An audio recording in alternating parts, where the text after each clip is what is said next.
Hi friends, it's Treva Preeb from your Canton Library, and I have a super cute story to share with you today.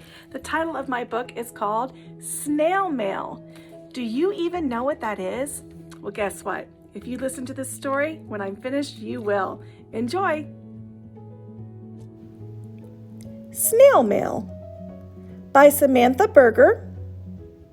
Pictures by Julia Patton.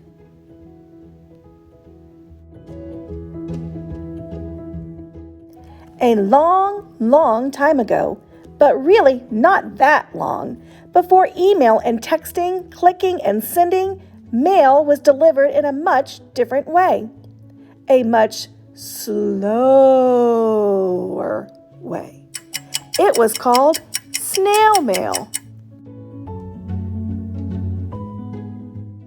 Many suspected it was called snail mail because snails delivered it.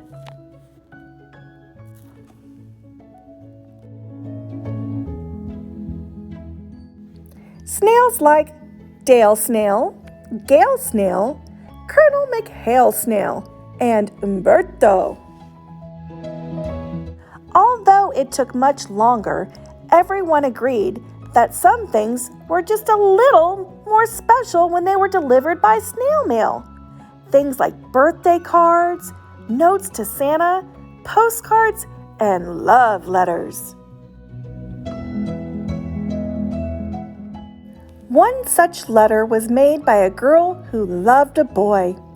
It was a card made with her own hands, written in her own handwriting, and sealed with her own kiss. It even smelled a little bit like her. It had to be delivered by snail mail.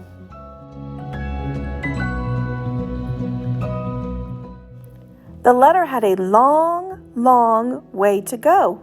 It would start on one side of the country where the girl lived, and it would travel across to the other side where the boy lived. It was a very big journey, especially for a snail.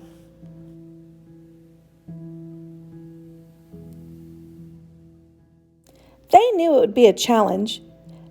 They knew there would be many risks. But when they saw the girl's face as she mailed her letter, they knew they had to try. Dale Snail looked determined. Gale Snail looked ready. Umberto looked like he'd been working out. "Snails, take your places," said Colonel McHale Snail.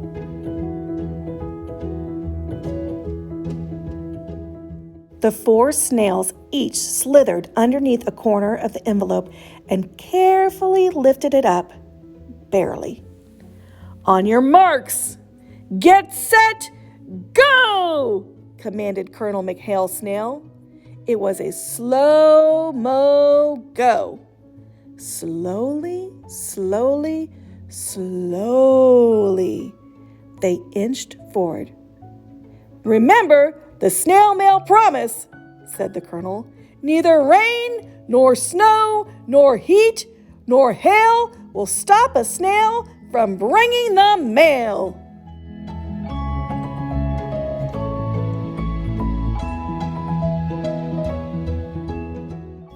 They started their journey by crossing the desert. There was bright golden light in the day and a sea of silver stars at night. There were spiky, prickly plants and giant building block rocks. The envelope kept them shaded from the hot sun and protected them from all kinds of curious creatures.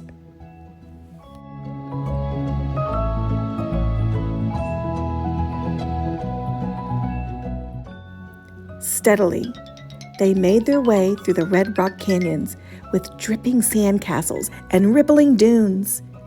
And though they were very tired and very thirsty, the whole time they chanted their snail mail motto.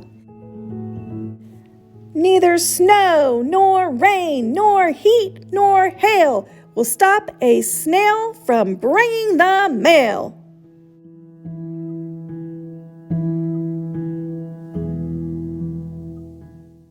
Next, They trekked over vast mountains and through thick pine groves, past shimmering cool lakes and sweet green meadows. And every day they saw a rainbow, sometimes even a double rainbow. The sunsets were so breathtaking, even Colonel McHale had tears in his eyes, but he insisted it was only allergies.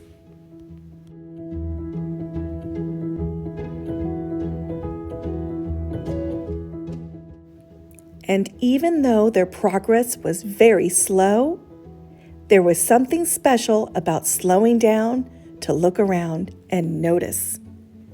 They went to Las Vegas, Yellowstone. Look, there's Mount Rushmore.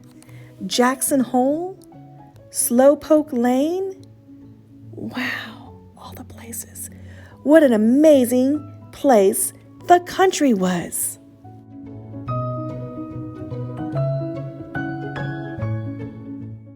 They wound their way through cornfields and crossed flatlands. They used the envelope to surf on the wind to catch rides with the sparrows. Sometimes it poured. Sometimes it blizzarded. Sometimes it got blazing hot. And sometimes it pelted ice.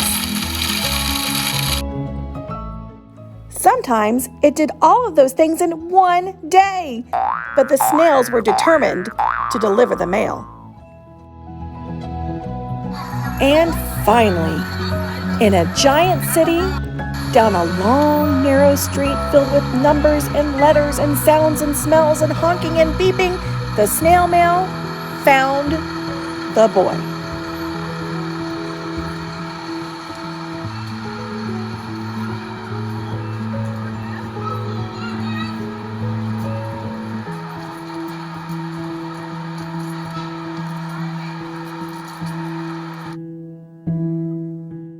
The boy opened the envelope and saw the girl's letter. He saw it was made with her own hands, written in her own handwriting, and sealed with her own kiss. It even smelled a little bit like her. When the snails saw the boy's face as he opened the letter, they knew their journey was worth it.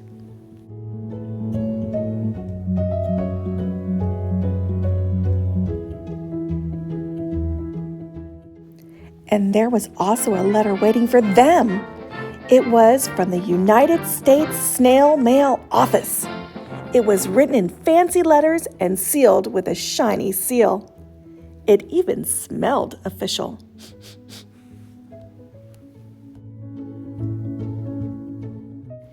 Inside, they found a letter congratulating them and 4 golden medals for good service. It was something they could only have gotten through snail mail. Neither snow, nor rain, nor heat, nor hail could stop those snails from bringing the mail. So they headed home to tell their tale.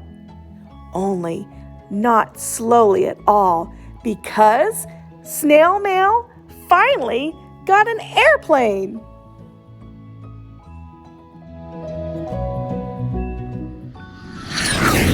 The end.